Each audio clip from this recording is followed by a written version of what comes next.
여러분, 곧 우리나라 국민 3명 중 1명이 65세 이상이 됩니다. 이 말은 단순한 통계가 아닙니다. 우리가 매일 걷는 길, 우리가 마주하는 사람, 우리가 살아갈 세상이 송두리째 바뀐다는 신호입니다. 불과 15년 전만 해도 시골 마을 운동장은 아이들의 웃음소리로 가득했습니다. 경로당에서는 노래방 기계 소리가 밤늦도록 흘러나왔고 어르신들의 웃음소리는 마을을 밝히는 등불 같았습니다.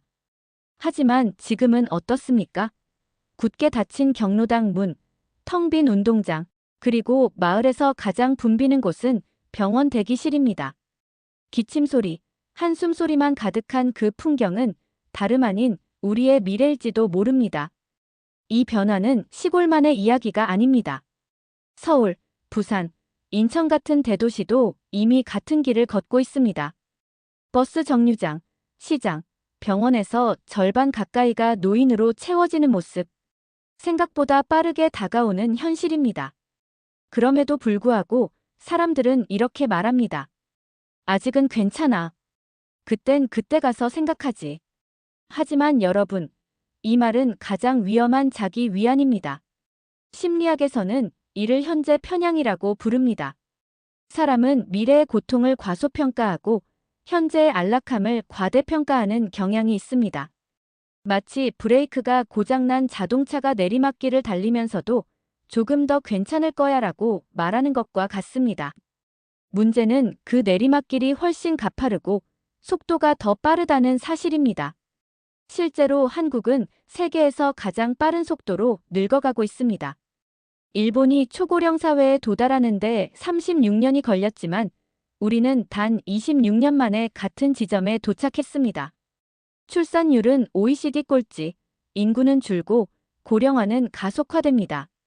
이건 국가적 위기일 뿐 아니라 내 가족, 내 삶의 문제입니다. 이 변화가 왜 무서운지 3가지를 보겠습니다. 첫째, 경제적 기반 붕괴입니다. 일할 사람은 줄고 돌봄이 필요한 사람은 늘어납니다. 세금을 낼 사람은 줄어들고 연금은 고갈 위기에 처합니다. 젊은 세대는 불만을 터뜨리고 노인 세대는 억울함을 호소하는 세대 갈등이 깊어집니다. 둘째, 의료복지 시스템 붕괴입니다. 병원 예약은 한 달 뒤로 밀리고 간병인을 구하려면 몇 주를 기다려야 하는 현실이 이미 일부 지역에서 나타나고 있습니다. 셋째, 고립과 외로움의 폭발입니다. 65세 이상 1인 가구는 10년 새 2배 이상 늘었습니다. 대화 한마디 없는 하루가 반복되면 우울증, 치매, 심지어 사망률까지 높아진다는 연구 결과도 있습니다. 이건 단순히 나이 들어가는 과정이 아닙니다. 가족 모임 자리에서, 은행 창구에서, 혼자 있는 거실 한가운데에서 이 변화는 어느 순간 우리 삶을 파고듭니다. 그리고 준비되지 않은 노후는 고통이 아니라 위기로 다가옵니다. 늙는 것은 선택이 아니지만 어떻게 늙을지는 우리의 선택입니다. 눈을 돌린다고 현실이 사라지지 않습니다. 준비 없는 노후야말로 가장 끔찍한 현실이 될 것입니다. 그렇다면 우리는 무엇을 준비해야 할까요? 답은 의외로 단순합니다. 건강, 재정, 기술. 이 3가지가 노후를 지탱하는 기둥입니다. 먼저 건강입니다. 오래 사는 건 이제 당연한 시대입니다. 문제는 어떻게 사느냐입니다. 병원 침대에서 10년을 보내는 것은 장수가 아니라 고통입니다. 진짜 장수는 내 2발로 시장에 가고 내 손으로 밥을 차리고 내 친구와 차를 마실 수 있는 세월을 늘리는 것입니다. 이를 기능적 수명이라고 합니다. 특히 낙상은 노년기의 가장 큰 위험입니다. 70세 이후 골절 한 번이면 평균 회복 기간이 6개월, 그 사이 근육은 30% 이상 줄어듭니다.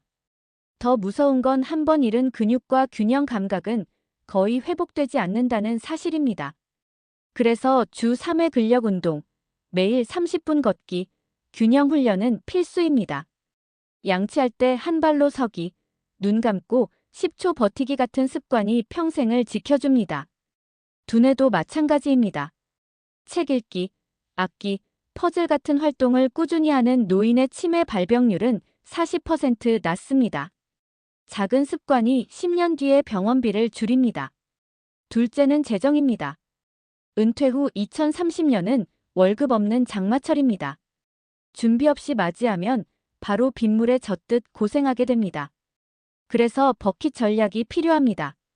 단기 주머니 3년치 생활비 언제든 꺼내 쓸 수 있는 예금, 적금. 중기 주머니 310년 채권, 배당주 같이 안정적인 자산. 장기 주머니 10년 이후 ETF, 성장 가능성 있는 주식.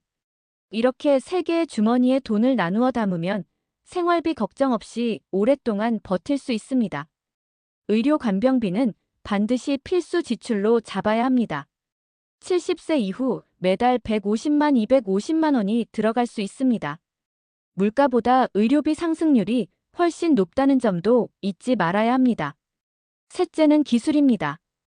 디지털 기술은 이제 젊은이만의 것이 아닙니다. 병원 예약, 복지 신청, 정부 지원금 조회까지 모두 앱과 홈페이지에서만 가능합니다. 이를 못 배우면 혜택을 놓치고 치료 시기를 놓치고 돈과 시간을 낭비하게 됩니다. 반드시 익혀야 할 4가지는 스마트폰 결제, 온라인 병원 예약, 복지 앱 사용, 화상 통화입니다. 기술을 모른다는 건 단순한 불편이 아니라 생존의 문제입니다. 배우는 데는 몇 시간이 걸리지만 못 배우면 평생의 손해로 돌아옵니다. 건강, 재정, 기술. 이 3가지는 노후를 지탱하는 3발의 의자입니다. 하나라도 빠지면 무너집니다. 오늘 작은 습관 하나가 10년 뒤에 안전망이 됩니다. 노후는 혼자 준비할 수 없습니다. 가족과 사회가 함께 만들어가야 합니다. 먼저 가족 차원입니다. 초고령 사회에서 가장 큰 갈등은 누가 얼마나 돌볼 것인가입니다.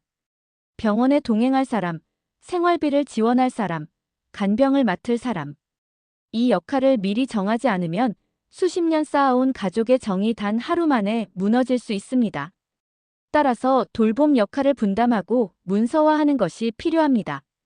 단순한 A사 용지 한 장에 날짜와 서명만 남겨도 분쟁의 70%는 예방할 수 있습니다.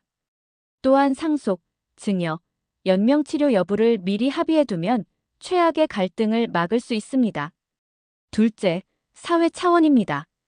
아무리 개인과 가족이 잘 준비해도 사회적 울타리가 없으면 한계가 있습니다. 일본은 커뮤니티 케어 시스템을 만들었습니다. 병원, 약국, 복지관, 주거시설이 한 구역 안에 모여 있어 어르신들이 멀리 이동하지 않아도 필요한 서비스를 받을 수 있습니다. 덴마크는 고령자 맞춤형 일자리를 만들어 노인을 부담이 아닌 자원으로 활용합니다.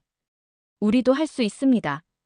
지역 내 병원, 복지관, 문화시설을 도보 10분 생활권 안에 확보하고 세대 간 교류 프로그램을 운영하면 됩니다. 어르신은 장인 기술과 삶의 지혜를 전해주고 젊은 세대는 디지털 기술을 가르쳐주는 영 멘토링이 대표적인 예입니다. 결국 노후의 안전망은 개인의 건강과 돈, 기술 위에 가족의 협력, 사회의 시스템이 더해져야 완성됩니다. 내 집 문 앞 10분 안에 도움의 손길이 있고 내가 가진 경험을 나눌 자리가 있으며 세대가 연결된 사회.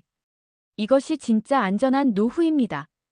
한국 철학자 함석헌 선생은 이렇게 말했습니다. 사는 것이 곧 늙는 것이지만 늙는 것도 배워야 한다. 늙는 것은 피할 수 없지만 어떻게 늙을지는 우리의 선택입니다.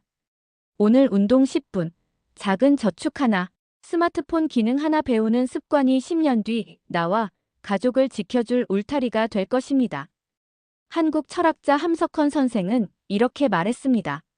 사는 것이 곧 늙는 것이지만 늙는 것도 배워야 한다.